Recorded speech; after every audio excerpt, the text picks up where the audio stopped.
Now I know what you're gonna say, it's been quite a while, it's been almost a year since I last talked about this franchise, but don't worry, I have a perfectly valid excuse.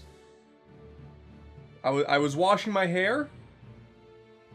Welcome back everybody to the Kingdom Hearts Retrospective. I do want to apologize for taking as long as I did to finally get here, but we're here. And thankfully not a whole lot of Kingdom Hearts 3 information has been released since last time, so that's nice. Except for Toy Story being in KH3, oh my god, thank you so much, this is going to be awesome! So let's waste no more time here and finally get to the main attraction that I know many of you have been waiting for. After Kingdom Hearts 2's success, Square Enix naturally responded with sequels? Well, there was that one game that nobody really asked for, but also a proper follow-up to that mysterious secret ending, but on the PSP. Hey, if you like the PSP, more power to you, but I was really never a fan, and releasing the next major entry in a massive RPG franchise on a portable rather than a home console, honestly, it kinda turned me off of the game entirely. It clearly sold well enough though, resulting in a final mix version just like the other two major games prior, and thankfully, the game did get a port to consoles with an HD 2.5 remix on PS3, as well as the more recent PS4 ports. So finally, I was able to put my anti-PSP bias aside. It was that damn analog nub, man. That thing messed up my thumb bad back in the day. Now, I wanted 2.5 Remix anyway, just to finally play KH2 Final Mix, but Birth by Sleep being in there, that was just more of a bonus than anything. It often gets cited though as some people's favorite game in the franchise. That's a pretty high claim, so I'm going in with fairly high expectations. But with that, let's finally dive in.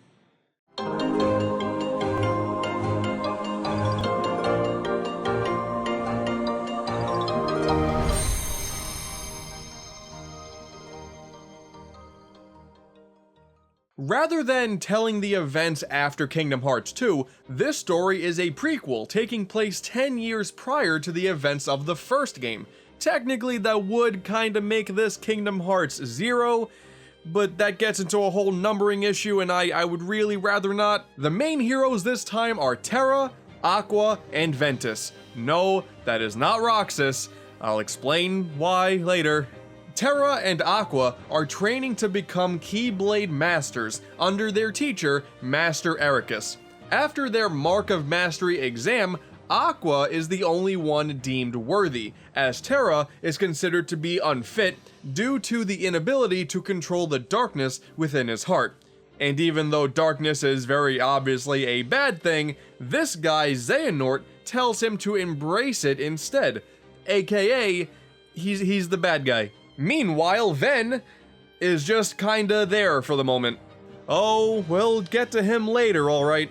Afterward, Xehanort goes quote-unquote missing, leading Terra to go searching for him, since he is the only one who thinks he's a good person. Which then leads Ven to chase after Terra after being convinced to by this weird guy, Vanitas, not Ventus, Vanitas. Yes, the names are weird. Which then leads to Aqua chasing both Terra and Ven after being advised by Ericus. Essentially, it's a conga line of Keyblade wielders off to save each other from plunging into darkness, and since we all know where this story is gonna go, saving the world from darkness as well.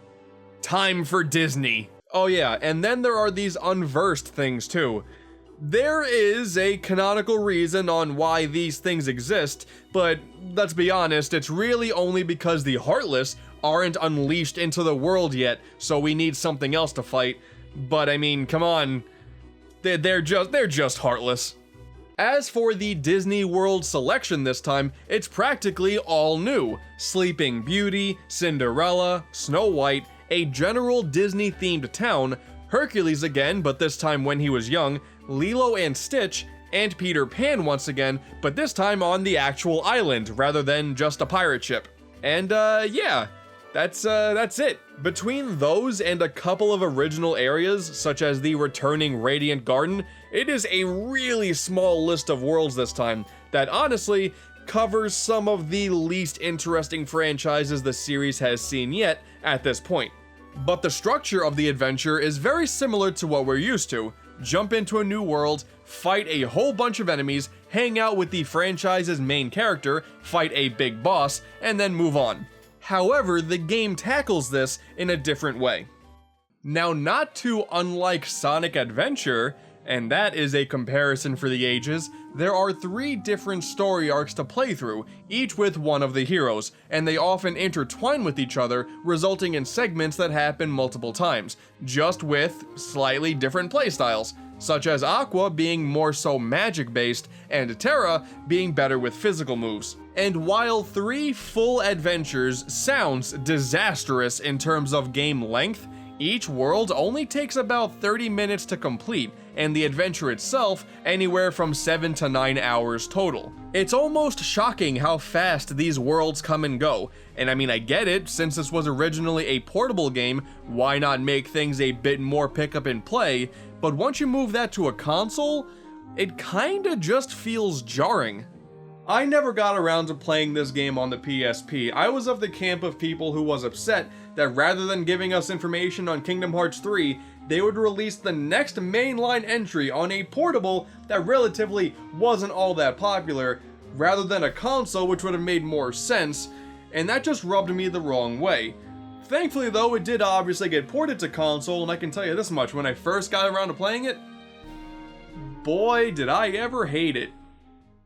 Okay, so before Kingdom Hearts fans find another reason to get the pitchforks out after me, let me explain myself. Compared to Kingdom Hearts 2 Final Mix's faster combo-based battle system, BBS moves at a much slower and methodical pace, and honestly, it took me quite a while to really get used to that. Any slight notion that button mashing could do anything this time around? No. There is now the new Command Deck system, which I did already cover in the Recoded video, but here is where it debuted. With this new system, you have access to a few moves of your choice at all times that can continuously be used, just with a bit of buffer time, which is such a stark contrast to the magic points of before. After a couple of hours of playing, however, this system is honestly great. There is such a great level of strategy to figuring out what your loadout should be, since everything from physical moves, magic, and even items take up at least 1 slot. There's even this! Great! Commands can even be leveled up, fused together to make new moves, and also unlock some passive abilities, like boosting HP or adding an extra swing to your combo. And on top of all that, there's the new shot lock system, where you can lock onto a bunch of enemies and just destroy the hell out of them. The command style system, which changes a character's style after nailing enough moves, and the style chosen is dependent on which moves you use, even enabling some extra finishing moves that have a nice flair and also do a ton of damage. And lastly, the Dimension Link system, which momentarily changes your command deck to suit a character of choice. And these are pretty pointless, honestly. They give you commands that you can't level up, which sort of defeats the whole purpose of combat, where you're supposed to continuously be leveling up your commands. It's neat, I'll give it that. Giving each character a drastically different moveset every now and then is a cool idea, but there's really no reason to ever pull them out. Everything else combined, though, makes for a really fun battle system, despite being slower than what I was anticipating. Which is super important because exploration-wise, there's nothing here. Again, we're talking about a portable here. The worlds have been incredibly streamlined to only a small handful of rooms. Most of them simply toss out some unversed, and that's it. It's just no use. It's no use! See, normally now is the time I would go into each of the world's details like plot and the characters, but that kinda doesn't exist here. While there is certainly some small tidbits of story here and there and character interactions to help make you feel like you are part of a Disney world, Most of them simply boil down to just getting through a bunch of enemies to get to the big bad guy, and then you do that again in the next place. That's not to say that nothing interesting happens. Olympus Coliseum has a tournament once again, Deep Space features some pretty nifty ship riding, and Disneytown has a handful of minigames. And I really just love how charming this place is in general. There's even a rhythm minigame, and I absolutely love rhythm games, especially when it comes to classic Disney and Kingdom Hearts tunes. It's ice cream related, which is an odd choice, but still, really, really cool. But ultimately, the worlds themselves are pretty underwhelming, and it doesn't help that you run through similar versions of them 3 times to complete the adventure. Aside from the combat though, there are a couple of things to collect. Of course, there are Xehanort reports, which you gotta keep up that status quo from the previous games. There are stickers to find, allowing you to build up a collection to get some special items, and ice cream ingredients that you get from a rare unversed that also gives you some special items. Ice cream? Wow, okay, that's a random one. Also, please use a spoon when you're eating ice cream. Good lord, man, get it together. And that's actually it too. Not really much in the collectible front either.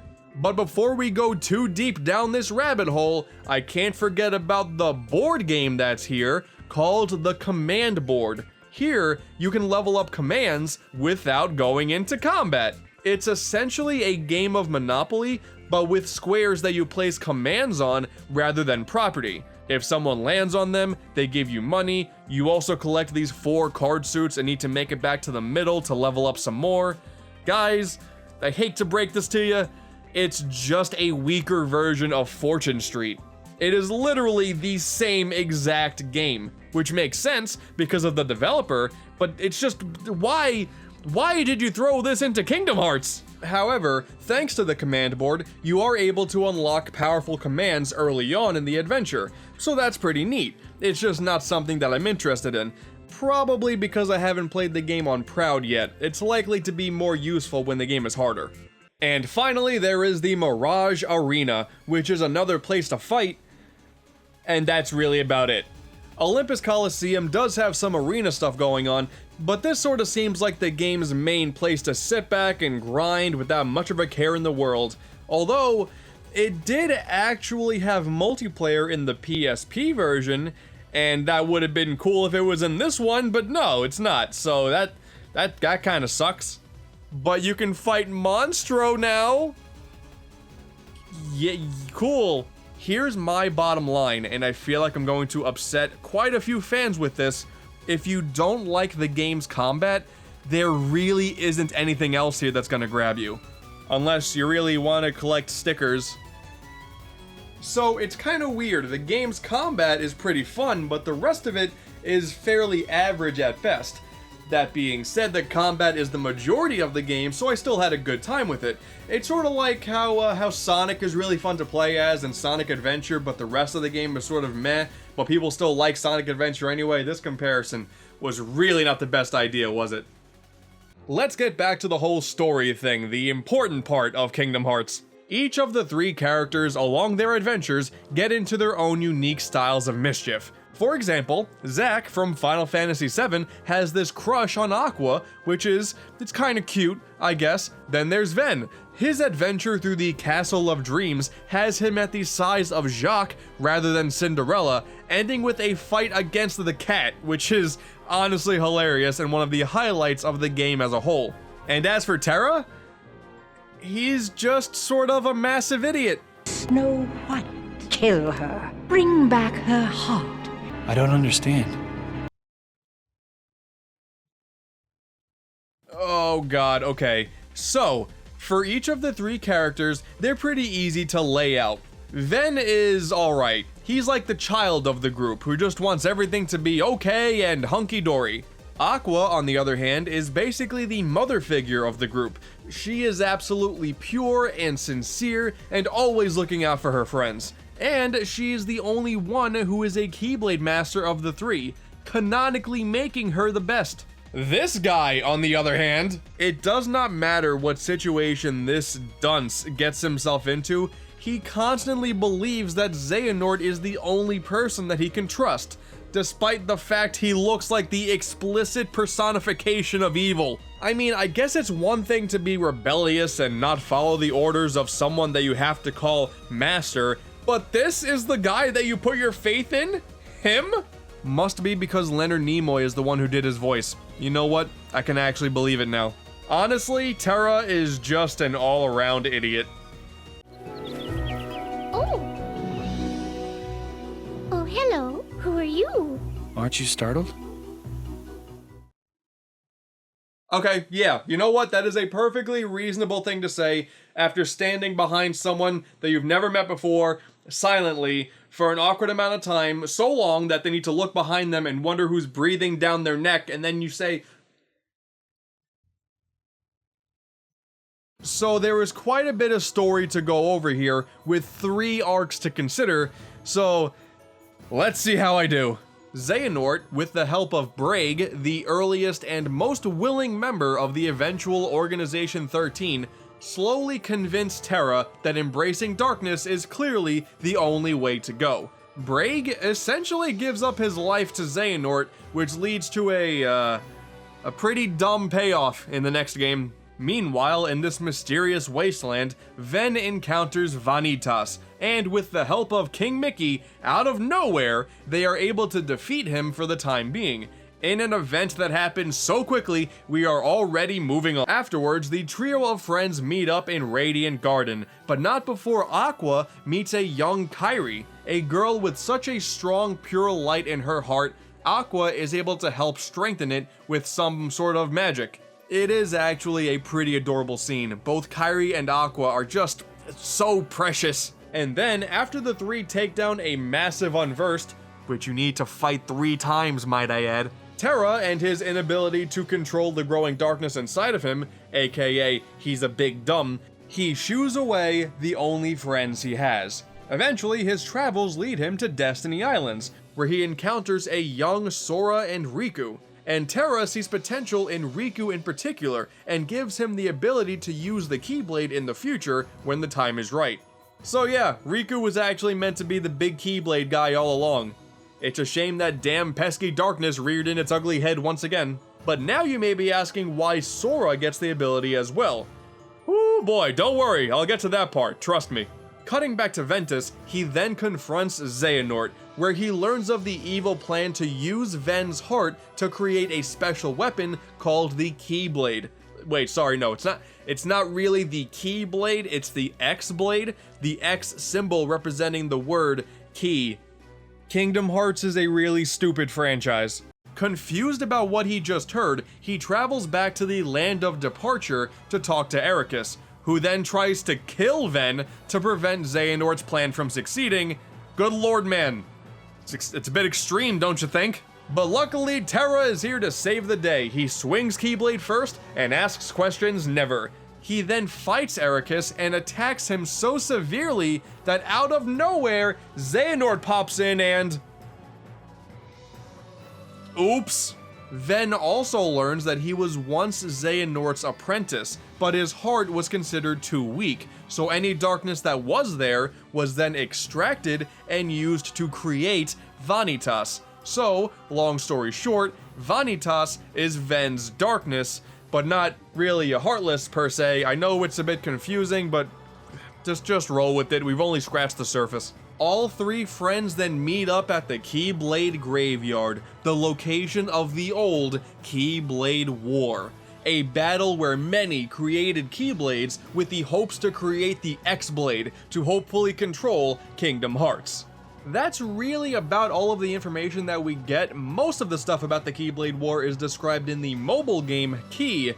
We'll get to that later. Here, Xehanort reveals his plan to fulfill the prophecy of the Keyblade War and use the X-Blade to unlock Kingdom Hearts for himself. And also use Terra's body as a younger vessel because, I mean, let's be honest, my man's looking pretty old, and with how evil he looks, I doubt he'll be able to join any retirement home anytime soon. Shuffleboard with a dash of darkness doesn't really sound all that interesting to me. And now, this is where that sweet Kingdom Hearts 2 special ending takes place. It's just a shame that the whole being on PSP thing makes things look substantially worse. And listen, I know it can't be helped given the hardware, but again, I didn't really think this game should have been on the PSP in the first place. They also got rid of the really epic music that was used in said secret ending, and I have no reasoning behind that one, that just kinda sucks. This scene then leads to 3 different final boss fights.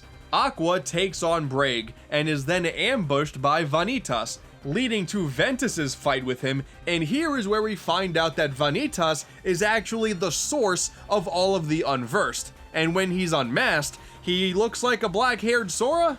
You see, oh boy, this is because after being deemed useless and the darkness being extracted from him, the then comatose state Ven was left on Destiny Islands, and just so happens at the same time, Sora's heart reached out to help mend Ventus's broken one, which I'm also assuming is what explains why Roxas looks like Ventus, and why I am in a heavy need for a strong alcoholic beverage right about now to continue explaining this without going insane.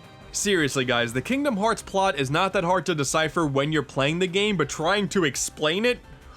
Oh my god. As Vanitas and Ven merge together, this creates the X-Blade, leading to that fight between both of them within Ven himself, while Aqua and Mickey fight a currently possessed Ven. So not only is Ven dealing with the fight on the inside, but on the outside as well. That's pretty deep. After being defeated, however, Ven's heart is lost in the process, returning him to that comatose state.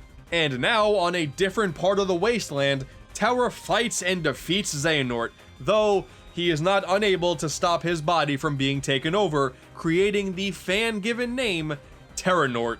Which, you know what, I'll be honest, it's kinda clever. I like it. Terra's soul, however, is still somehow within his armor, leading to a battle between a suit of armor and an old man in a young man's body.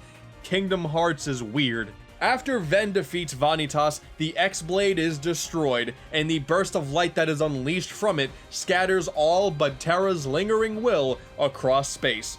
That lingering will ends up remaining in that graveyard, patiently waiting to kill Sora without asking any questions, because that's just how he do. Aqua and Mickey then return to Yen Sid's mysterious tower with the comatose Ven, and this wraps up each of the 3 main plots. However, by collecting all of these Xehanort reports, you unlock the final chapter. Sorta like Sonic Adventure. Okay, I'll stop. Aqua brings Ven's body back to their old training grounds, the Land of Departure, and uses Ericus's Keyblade to unlock the Chamber of Waking to keep Ven safe. And this building ends up turning into Castle Oblivion. So, the whole time Chain of Memories happened, Ven was there in some undisclosed room. Someone's gonna have to tell him about all of the insane card games that he missed out on. Aqua then returns to Radiant Garden to battle Terranort, who is unfortunately too far gone. Terra ain't coming out of this.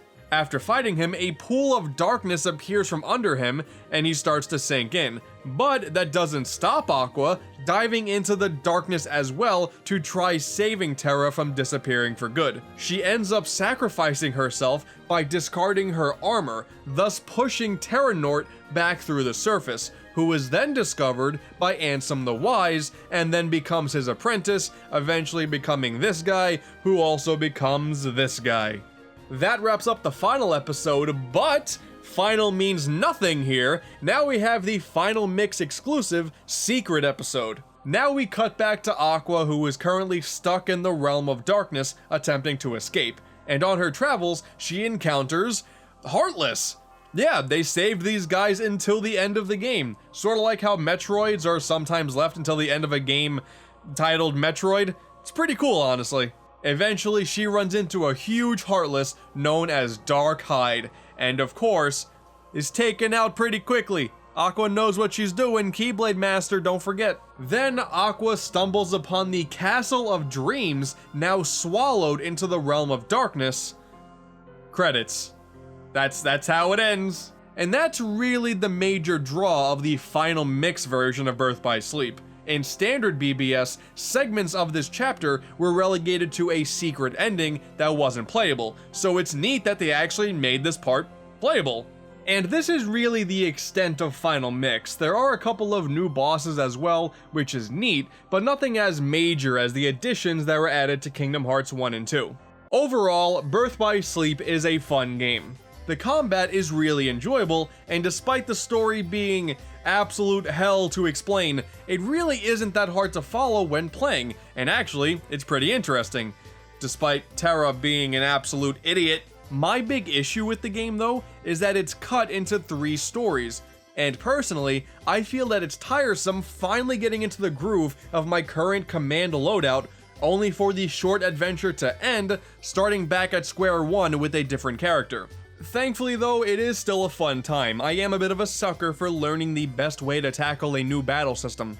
But that, combined with the lack of interesting worlds and slower combat, I still find Kingdom Hearts 2 Final Mix to be the best game in the series, and it's not a popular opinion, I like Kingdom Hearts 1 more as well, so this comes in an easy 3rd place.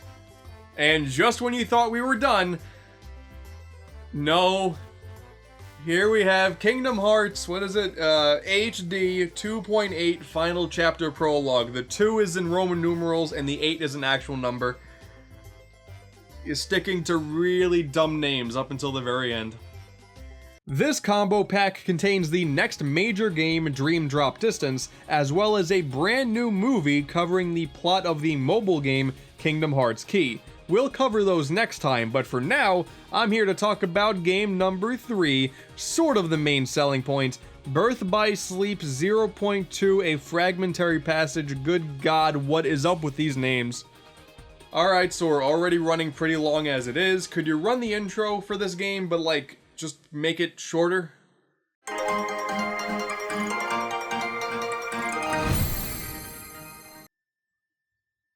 Perfect? Even though this is brand new Kingdom Hearts content, there really isn't much to say about this mini episode. This story covers more of Aqua's travels through the Realm of Darkness after spotting Cinderella's castle. And immediately, I gotta say, oh man, this is absolutely gorgeous. Man, I gotta tell you, when we get Kingdom Hearts 3 in the year 2029, oh, it is going to look absolutely amazing on the PlayStation 9. Cannot wait.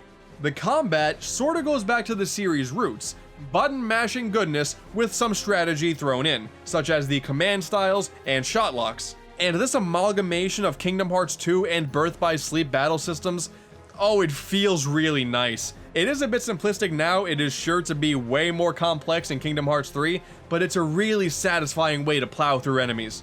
The adventure itself is also really short, roughly 2.5 hours long, and honestly that doesn't bother me so much. What is bothersome is the lack of colors. And sure, I get it, you're in the Realm of Darkness the entire time, but as you're going through it, you're just praying to see the likes of something like Disney Town again, but nothing. Everything looks great, it's sharp, it's crisp, it's fluid, but it's just so washed out. But at the very least, luckily, you can now customize Aqua's outfit with accessories that you collect along the adventure. Why is this a thing? It's not even really implemented well. The cutscenes aren't done in real time, so she goes back to her regular outfit anyway. Why? So for what it is, the game is pretty fun. As for the story, Aqua makes her way through the Castle of Dreams, the remains of Dwarf Woodlands, and the fallen Enchanted Dominion. And along the way, she runs into an illusion of Terra, which really just messes with her head. And to be fair, I can't blame her for thinking that was the real Terra. I mean, you saw how he walked up to Snow White. That dumb blank expression could really be authentic. Eventually though, she does end up encountering a lucid Terra, who somehow can't see the comatose Ven, who is somehow standing right next to him. You know what? I've stopped asking questions about details a long time ago. Hey, Terra's here, cool. Aqua's been through a lot, let her have her moment. It's shown here that Terra hasn't given up his body entirely yet and tries to fight back Xehanort with all he can. Unfortunately though, a pool of darkness appears from under Ven and Aqua, and there they go. And all of a sudden, hey, Mickey is here! He manages to find Aqua and helps dispose of a ton more Heartless, leading them to that corrupted version of Destiny Islands from the end of Kingdom Hearts 1. There is one final battle against the tidal wave of Heartless that has been haunting Aqua this entire time, But after its defeat, they return into the darkness, where Mickey gets his own Keyblade, and they run into the door version of Kingdom Hearts, which, yes, it is indeed currently open. You can kinda see where this is going, but this is where the end of Kingdom Hearts 1 takes place. You can see Riku running towards the door so he can close it, with Sora on the other side, just having defeated Ansem. They even went as far as having that tidal wave of Heartless destroying Mickey's shirt, which had to be done since he didn't have it when that door finally closed.